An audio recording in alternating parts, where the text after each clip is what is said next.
ভাবুন তো, একটা অভিশপ্ত গ্রামের কথা, যেখানে একের পর এক ঘটে চলেছে রহস্যময় মৃত্যু, আর নিশানা করা হচ্ছে শুধুমাত্র গ্রামের তরুণ অবিবাহিত ছেলেদের। ঠিক কী সেই শক্তি যা এমন ভয়ঙ্কর কাণ্ড ঘটাচ্ছে? চলুন আজ এই গা ছমছমে গল্পের গভীরে যাওয়া যাক, আর দেখি কিভাবে তারানাথ তান্ত্রিক বিলপুর গ্রামের এই রহস্যের সমাধান করেছিলেন। গল্পের শুরুটাই হয় এক ভয়ঙ্কর দৃশ্য দিয়ে। গ্রামে শ্মশানের ধারে একটা তেঁতুল গাছের ডালে ঝুলছে এক যুবকের দেহ। প্রথম দেখায় সবাই ভেবেছিল এটা হয়তো আত্মহত্যা, কিন্তু যখন দেহটা নামানো হলো তখন যা দেখা গেল তাতে সবার আত্মারাম খাঁচা ছাড়া। পিঠ জুড়ে বিশাল বিশাল বিভৎস আঁচড়ের দাগ। বোঝাই যাচ্ছিল এটা কোনো সাধারণ মৃত্যু নয়, এর পেছনে লুকিয়ে আছে এক নৃশংস সত্যি। আর এই সব ভয়ঙ্কর ঘটনার কেন্দ্রবিন্দু হল বিলপুর গ্রাম। এক সময়কার সমৃদ্ধ এই জনপদ এখন এক অজানা আতঙ্কে রোজ তিলে তিলে শেষ হয়ে যাচ্ছে। ব্যাপারটা কিন্তু হুট করে শুরু হয়নি। প্রথমে রাতের অন্ধকারে গবাদি পশু উধাও হতে শুরু করে। গ্রামের লোক তেমন পাত্তা দেয়নি, কিন্তু আতঙ্কটা মারাত্মক রূপ নিল যখন গ্রামের তরুণ ছেলেরা নিখোঁজ হতে শুরু করল। কয়েকদিন পর তাদের ক্ষতবিক্ষত দেহ পাওয়া যেতে লাগল এদিক ওদিক।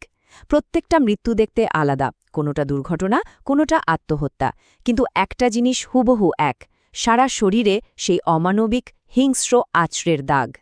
গ্রামের পুরোহিত যখন হাত তুলে দিয়ে বললেন যে এটা কোনো মানুষের কাজ নয়, এর পেছনে কোনো অশরীরী শক্তি আছে, তখন ভয়টা যেন আরও চেপে বসল। উপায় না দেখে গ্রামের মোড়ল বটকৃষ্ণ বক্সী শেষ ভরসা হিসেবে ছুটে এলেন প্রখ্যাত তান্ত্রিক তারানাথের কাছে। এখন গোটা গ্রামের ভাগ্য যেন তারানাথের হাতেই। তো তারানাথ বিলপুরে এলেন, আর গ্রামে পা দিয়েই তিনি এমন কিছু অদ্ভুত আর অশুভ লক্ষণ দেখতে পেলেন যা এই রহস্যের জট খুলতে সাহায্য করবে।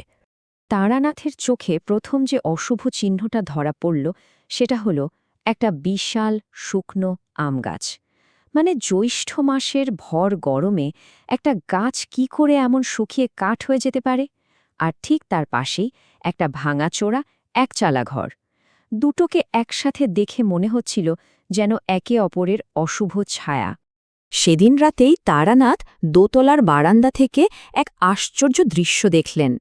নিকষ কালো অন্ধকারের মধ্যে একটা ছোট্ট আলোর বিন্দু ভেসে বেড়াচ্ছে, আর সেই আলোটা পথ দেখিয়ে এক নারী মূর্তিকে নিয়ে যাচ্ছে সোজা ওই মরা আম গাছের নিচের ঘরটার দিকে। ভাবা যায় কি অদ্ভুত ব্যাপার। পরের দিন সকালে তারানাথ সোজা ওই ঘরটায় গেলেন, আর ভেতরে ঢুকে যা দেখলেন তাতে তার সন্দেহটাই সত্যি হল। একটা কঙ্কালসার অসুস্থ যুবক বিছানায় পড়ে আছে, আর তার হাতে একটা লম্বা তাজা আছড়ের দাগ, ঠিক যেমনটা নিহতদের শরীরে পাওয়া গিয়েছিল। রহস্যের জট যেন একটু একটু করে খুলতে শুরু করেছে। ছেলেটার এই দ্বৈত রূপটা সত্যিই অবিশ্বাস্য। দিনের বেলায় যে যুবক এতটাই কাহিল যে বিছানা থেকে নামার শক্তিটুকুও নেই, রাত নামতেই সে হয়ে উঠছে এক ক্ষিপ্র ছায়ামূর্তি। রাতের অন্ধকারে সে অনায়াসে গবাদি পশু চুরি করে বেড়াচ্ছে। তারানাথ তখনই বুঝে গেলেন এই ছেলেটা কোনো সাধারণ রোগী নয়, সে আসলে এক ভয়ঙ্কর অশুভ শক্তির বাহন হয়ে উঠেছে। নিজের শরীরের মধ্যেই সে যেন এক বন্দী। এই সব অদ্ভুত, আপাতদৃষ্টিতে সম্পর্কহীন সূত্রগুলোকেই তারানাথ এক সুতোয় গাঁথলেন, আর তখনই বেরিয়ে এলো সেই ভয়ঙ্কর সত্যিটা যা বিলপুর গ্রামকে গ্রাস করেছিল।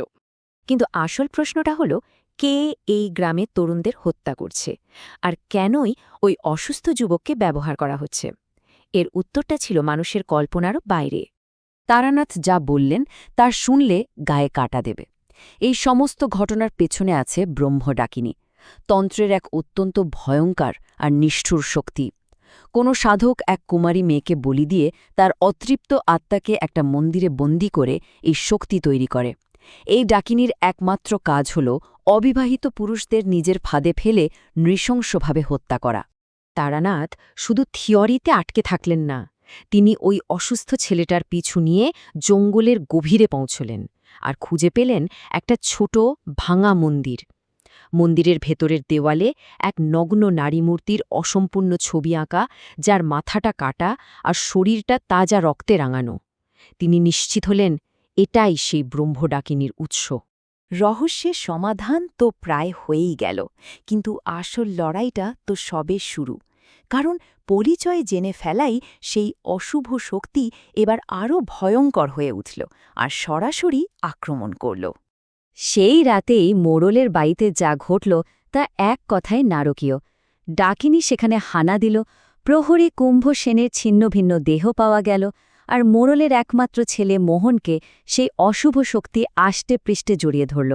মোহনের অবস্থা ক্রমশ খারাপ হতে লাগল, তার জীবন মৃত্যু তখন সুতোর ওপর ঝুলছে। মোহনকে বাঁচাতে তারানাথের কাছে একটাই রাস্তা ছিল, এক অত্যন্ত ঝুঁকিপূর্ণ তান্ত্রিক ক্রিয়া।